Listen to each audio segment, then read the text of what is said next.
नमस्कार दोस्तों। आज की मेरी कहानी का नाम है सुनेली का कुआं। दोस्तों, यह एक राजस्थानी लोक कथा है। तो चलिए दोस्तों, शुरू करते हैं आज की यह लोक कथा। दोस्तों, राजस्थान और गुजरात की सीमा पर बसा एक छोटा सा गांव था, नरसी की ढाणी। राजस्थान के और गांवों की तरह यहाँ भी पानी की बहुत कमी थी। गांव की बहू बेटियां सिर पर घड़े रखकर दूर दूर से पानी लाती थी। इसी गांव की एक बीननी थी सुनेली। घर का सारा कामकाज और दूर से पानी भरकर लाना, शाम तक सुनेली थककर चूर हो जाती थी। पानी लाने की परेशानी से बचने के लिए गांव का एक परिवार बंजारे के कुएं पर जाकर रहने लगा। सुनेली भी चाहती थी कि उसका परिवार भी किसी कुएं के पास जाकर डेरा जमाए। परिवार के लोग अपने पुरखों की ढाणी छोड़कर कहीं जाना नहीं चाहते थे। बेचारी सुनेली मन मार कर रह जाती थी। एक दिन की बात है, सिर पर पानी का घड़ा उठाए मन में कुछ गुनती विचारती अनबनी सी सुनेली ढाणी को लौट रही थी। खेजड़े के पेड़ के नीचे सांस लेने रुकी तो उसकी नजर जड़ पर पड़ी। वहां उसे गीली मिट्टी दिखाई दी। अरे, ये उंदरे भी सब जगह बिल खोद डाल देते हैं, उसने सोचा और आगे बढ़ चली। अचानक उसके मन में आया कि बिल से खुदी मिट्टी तो गीली है, जरूर यहाँ पानी होना चाहिए। अगर यहाँ कुआं खोद ले तो दूर से पानी लेने नहीं जाना पड़ेगा। उसके पैरों को मानो पंख लग गए। जल्दी से घर पहुंचकर उसने अपने बेटों से कहा, अपने फावड़े उठा लो, गांव के खेजड़े के पेड़ के पास हम कुआं खोदेंगे। तीनों बेटे और उनका पिता सुनेली की बात सुनकर हंसने लगे। उंदरों का बिल बनाना कौन सी नई बात है, पर यहाँ पानी कहाँ? उसके पति ने उसे समझाया, पर सुनेली नहीं मानी। ना आओ तुम मेरे साथ, मैं अकेले ही कुआं खोद लूंगी, उसने कहा और फावड़ा उठाकर चल दी। खेजड़े के पेड़ की ओर जाते जाते बहुत देर तक जब सुनेली न लौटी तो बूढ़े ठाकुर ने बेटों से उसके बारे में पूछा। वे तीनों हंसते हुए बोले, माँ तो फावड़ा लेकर कुआं खोदने गई है। ठाकुर ने बड़े बेटे को सुनेली को देखने भेजा। बेटा खेजड़े के पेड़ के पास पहुंचा तो देखता ही रह गया। उसकी माँ फावड़े से खुदाई कर रही थी। पास ही बहुत सी ताजी मिट्टी पड़ी थी। उसने माँ के हाथों से फावड़ा लेकर खोदना शुरू किया। ऊपर की थोड़ी सी रेत के नीचे नरम मिट्टी निकल रही थी। बेटा पूरे उत्साह से खोदने में लग गया।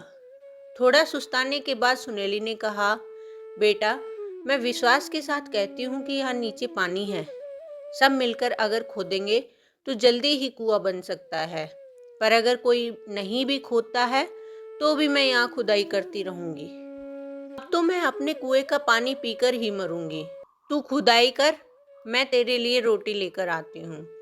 बेटा जोश में खुदाई करता रहा।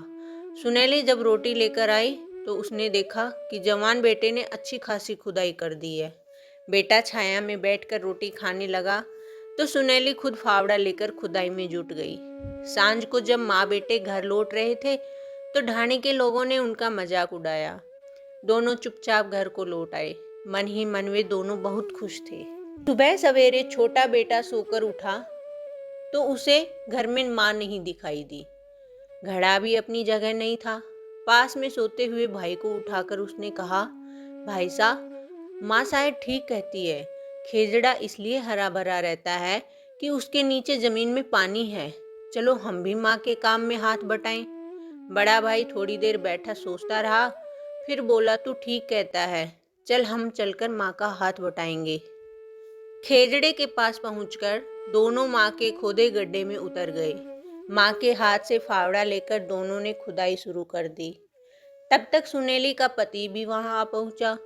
पति और बेटों को देखकर सुनेली फूली नहीं समाई। उसे विश्वास हो गया कि अब खेजड़े के पास कुआं जरूर खुदेगा। दोपहर तक सारा परिवार कुआं खोदता रहा। राजस्थान का मौसम, अचानक आंधी आ गई। खोदे गए गड्ढे में रेत भर गई। डाणी वालों ने सुनेली और उसके परिवार का खूब मजाक उड़ाया। दोनों बेटे उदास हो गए। सुनेली ने उनके माथे पर हाथ फेरते हुए कहा, अब हम दिन में आराम करेंगे और रात को चंदा की चांदनी में खुदाई करेंगे। तुम खुदाई करो और मैं मिट्टी फेंकती जाऊंगी। काम फिर आगे बढ़ा।